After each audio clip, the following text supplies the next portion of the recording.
Hi friends, it is Mark, and I'm back here with another favorites video.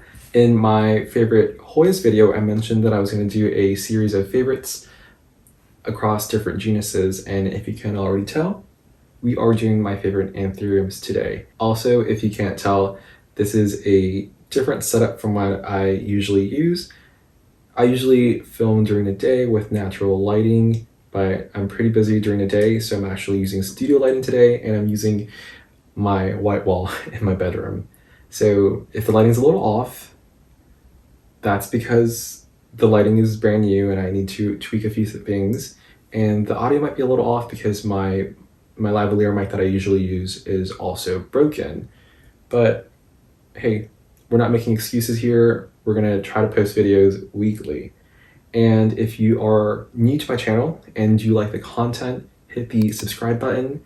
And if you want notifications of future videos that I do, hit the bell button. And if you like this video, hit the like button. And I also post more frequently on my Instagram. So if you want more frequent content, follow me there. It is at Mark Grows Plants. All right, so this is the first anthurium I'm gonna cover, and you were probably eyeing her out while I was doing my intro. This is the Anthurium oraquenium, and also known as Queen Anthurium, and she's the biggest of my queens. She's huge. This newest leaf here is 25 inches in length and about 5.5 or 6 inches across at the widest point. And she's not fully hardened yet, but I think she's about to harden up soon. The previous leaf here measured at 20 inches, so 4 inches bigger. I think that's pretty awesome.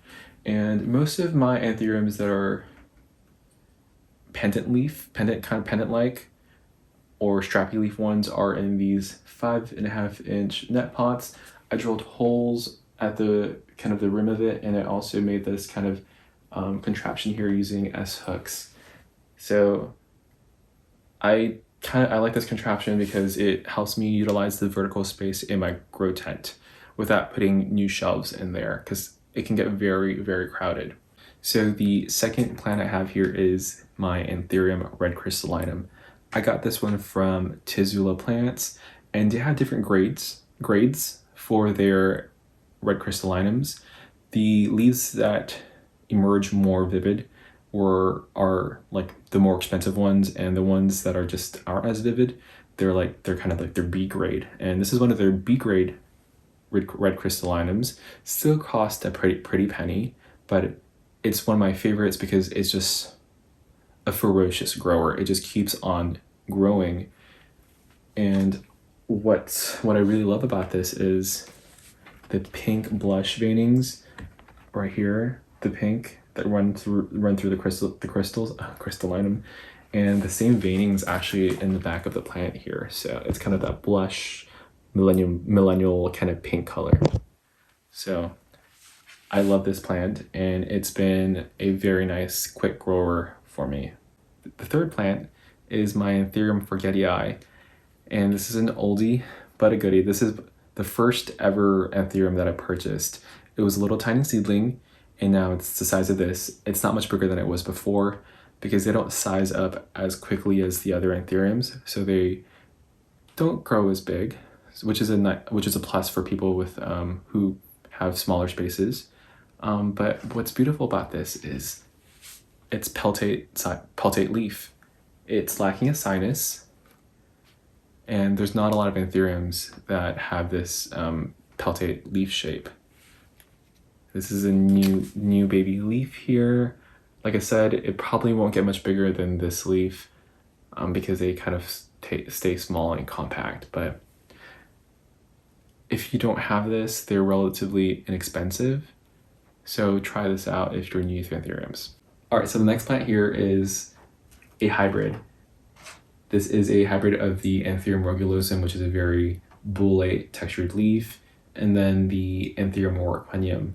I got this from a very notable eBay seller called Novelty G, and a lot of people in the plant community know who that is, and you've probably bid on some of his plants before. And I believe this is actually an offset from the original hybrid of this plant, so that's really awesome. And unfortunately, I think this one's going through something right now. I think it has some type of fungal infection happening, or the old leaf is just dying and making way for the new leaf that's about to emerge.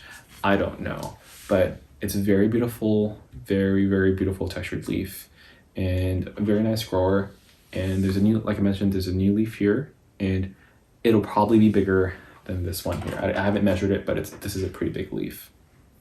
So the next plant is one I don't see a lot of people have in their collection. I got this one from J. Vanini, which is a very popular hybridizer here in the US. And he offered this to me when I was looking for an Anthurium palmatiflorum when they were very hard to find, and now they're everywhere. But this is a Anthurium punctatum, and I didn't know much about it, and I Googled a few images and I couldn't find anything. And then one day I kind of retried and Googled some more, and I found a photo of it in one of the old Aroid journals. And this leaf, when it gets really big, this is very small and still juvenile, it has like very nice ripples, almost kind of characteristic of like the Patricii, but in Anthurium form. So I'm excited. You can actually see some of the ripples already forming. Yeah. But this one's kind of odd. This one does not grow really well in my grow tent.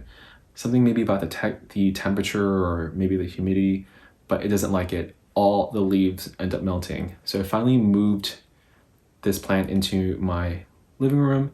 I live in California near the ocean, so the humidity is pretty high compared to inland, and it likes it a lot more. So it actually grew this leaf in ambient humidity in my apartment. I just make sure that the medium here stays moist and doesn't dry out. But other than that, this is a really beautiful Anthurium, and I'm excited for this one to kind of size out and grow to see that kind of like very nice rippled effect. So the next one is the Anthurium Calca Queen. Yeah, this is actually another J. Vanini plant that I got from him. This is a hybrid between Anthurium rugulosum and Anthurium forgetii. And so this one's very nice and bullate, and it's not giving a lot of the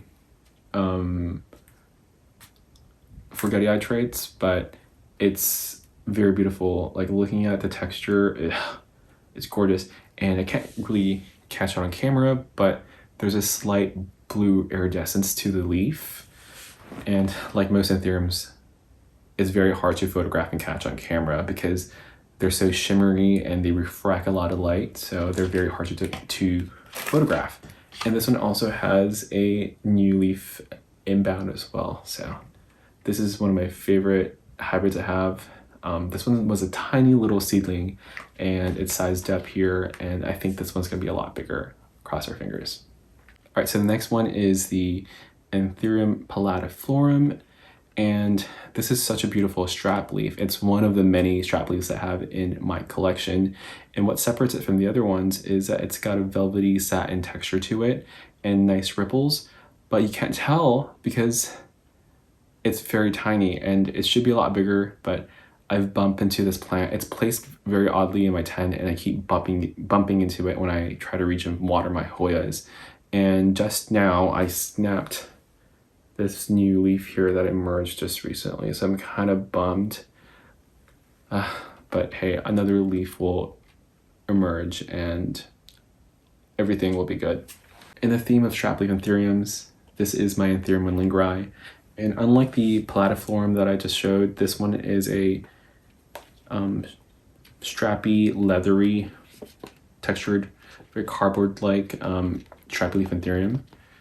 And the notable feature of this is the corkscrew inflorescence. Mine hasn't produced any of the inflorescence yet, but I'm just so proud of this plant because it was just a tiny little seedling, and now it's grown up to this adolescent. So I love this. I love things that I, nurtured and grown from little things.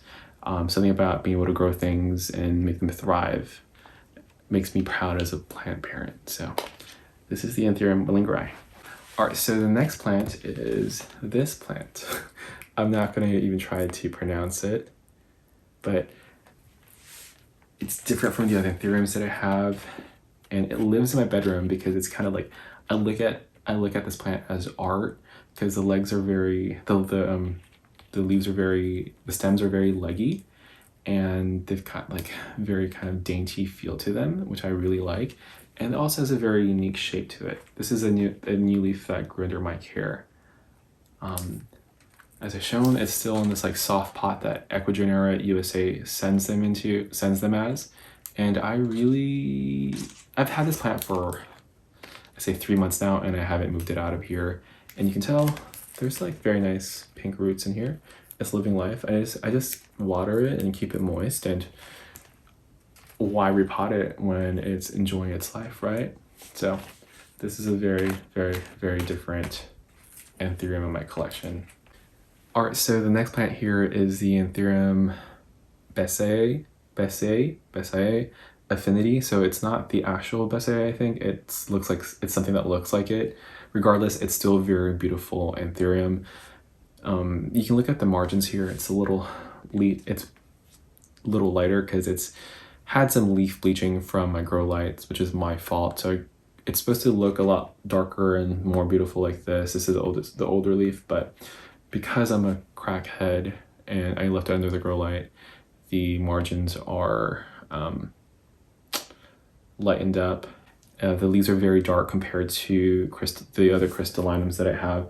And I'm not going to compare it to the the red crystallinum, because the red crystallinum is also a lot darker than other crystallinums.